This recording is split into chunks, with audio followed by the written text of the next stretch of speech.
In the 1950s, medical practice included strange and unusual treatment methods that caused confusion and surprise for many.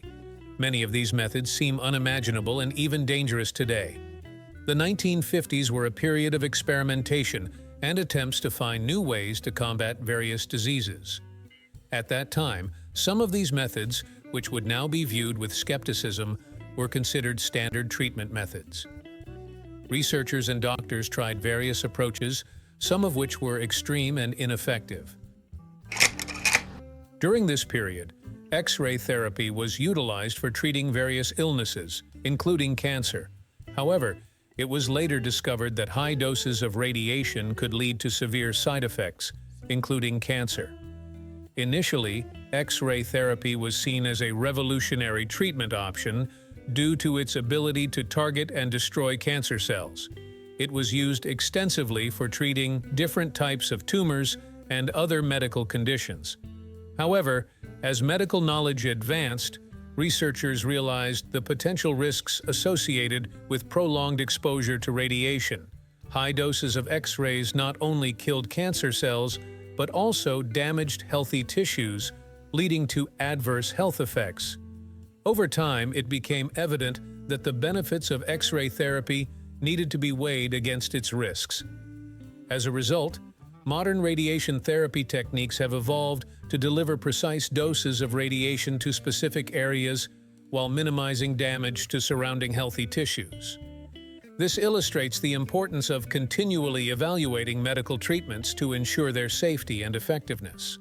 If you are wondering how to cure cough with tobacco, watch the video to the end.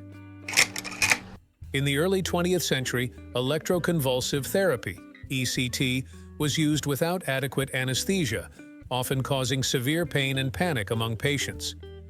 In this method, electrical current was applied through the skull to treat psychiatric disorders such as depression or schizophrenia. ECT induced seizures and could lead to intense pain and shock experiences. Patients often experienced fear and anxiety before the procedure due to the pain and uncertainty of the results. Without anesthesia, patients could feel intense pain and discomfort during the procedure. Such conditions for administering ECT without adequate anesthesia reflect a lack of understanding of the importance of ensuring patient comfort and safety. With the advancement of medical science and ethical standards in subsequent years, safer and more effective methods of administering ECT with appropriate anesthesia were developed to minimize pain and stress for patients. If you want to know how to give your skin firmness and youthfulness with radiation, watch the video to the end. In some cases, tobacco was used as a form of medicine, for instance, in treating asthma and other respiratory issues.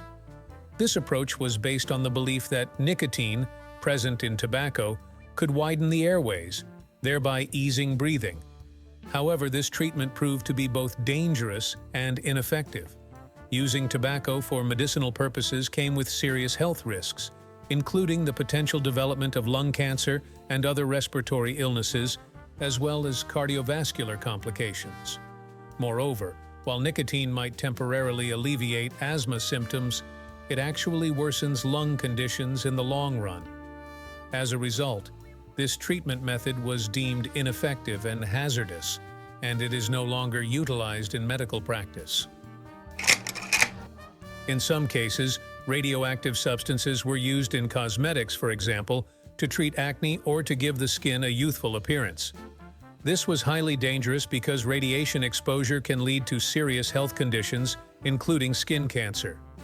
Despite claims of improving skin condition, the use of radioactive cosmetics posed significant risks to individuals' health.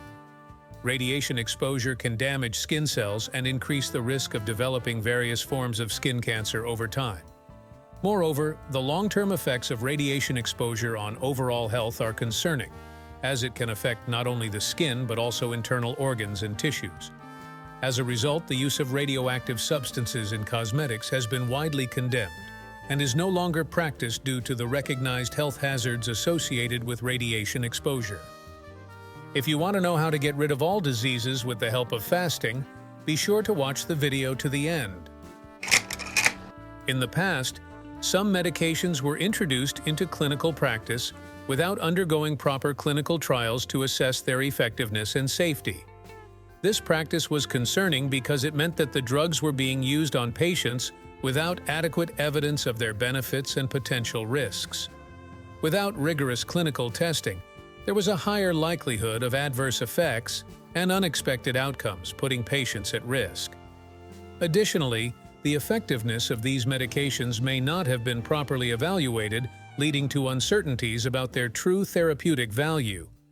Over time, regulatory agencies and medical organizations have implemented stricter guidelines and regulations regarding the approval and introduction of new medications.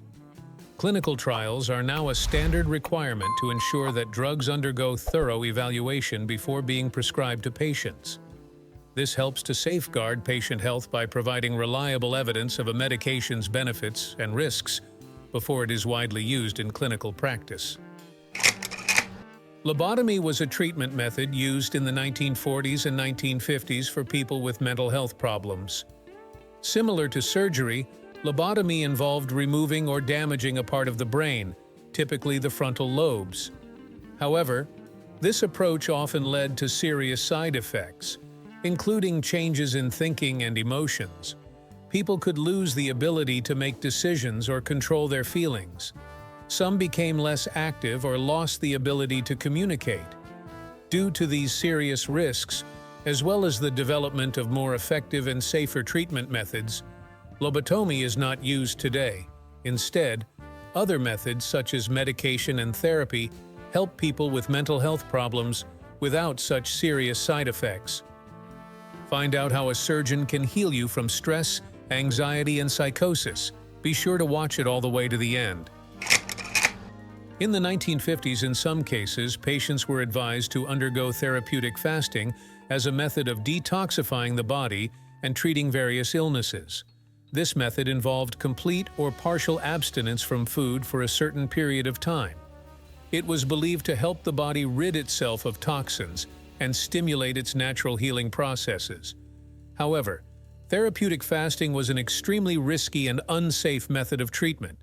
It could lead to nutrient deficiencies, dehydration, and serious complications such as weakness, dizziness, as well as severe heart and kidney problems. Furthermore, this method lacked scientific evidence of its effectiveness and could cause more harm than good to patients' health. Over time, therapeutic fasting has been recognized as a dangerous and outdated method of treatment, and its use is not recommended in medical practice today. In the past, medical instruments and equipment were sometimes used without proper sterilization, leading to the spread of infections and other complications. This practice was risky because it allowed bacteria, viruses, and other harmful pathogens to transfer from one patient to another. Without sterilization, medical devices could become contaminated with potentially dangerous microorganisms, increasing the risk of infections during procedures or treatments. This lack of sterilization protocols contributed to outbreaks of infectious diseases and posed a significant threat to patient safety. Over time, advancements in medical practices and awareness of the importance of sterilization led to the implementation of strict sterilization protocols in healthcare settings. Today, medical facilities adhere to rigorous sterilization procedures to ensure that all equipment and instruments are thoroughly cleaned and disinfected before each use, minimizing the risk of infections and promoting patient safety. The use of psychosurgery, including lobotomy, was a widely practiced method for treating psychiatric disorders. However, it was extremely invasive and often resulted in serious side effects, including the loss of cognitive abilities and emotional changes. Psychosurgery involved surgical procedures on the brain aimed at altering its structure or function to alleviate psychiatric symptoms. Lobotomy, in particular, involved severing connections in the brain's prefrontal cortex. While it was initially believed to be a breakthrough treatment for conditions like schizophrenia and severe depression, its effectiveness was limited and its risks significant. Patients often experienced cognitive impairments, personality changes, and emotional blunting as a result of the procedure. Over time, the widespread use of psychosurgery declined as more effective and less invasive treatments, such as medication and psychotherapy, became available.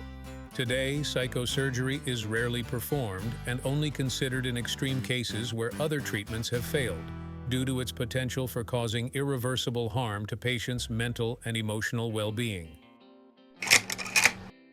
In the 1940s and 1950s, amphetamines were widely distributed and frequently prescribed by physicians to treat various psychiatric and neurological disorders, as well as to promote wakefulness. However, their potentially dangerous side effects and the risk of addiction were underestimated. Amphetamines helped reduce fatigue, increase attention span, and improve mood. However, their potentially dangerous side effects and the risk of addiction were underestimated.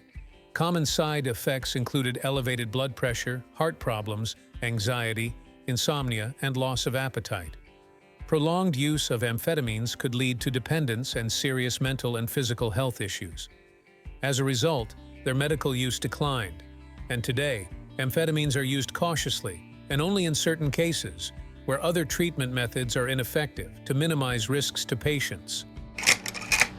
This period of medical history underscores the importance of a scientific approach to treatment and the need for critical evaluation of the methods employed to ensure safety and effectiveness for all patients. While the experimentation of the 1950s led to some breakthroughs, it also revealed the risks associated with untested or extreme treatments. Today, the field of medicine continues to evolve, guided by rigorous research and ethical considerations, striving to provide patients with the safest and most effective treatments available.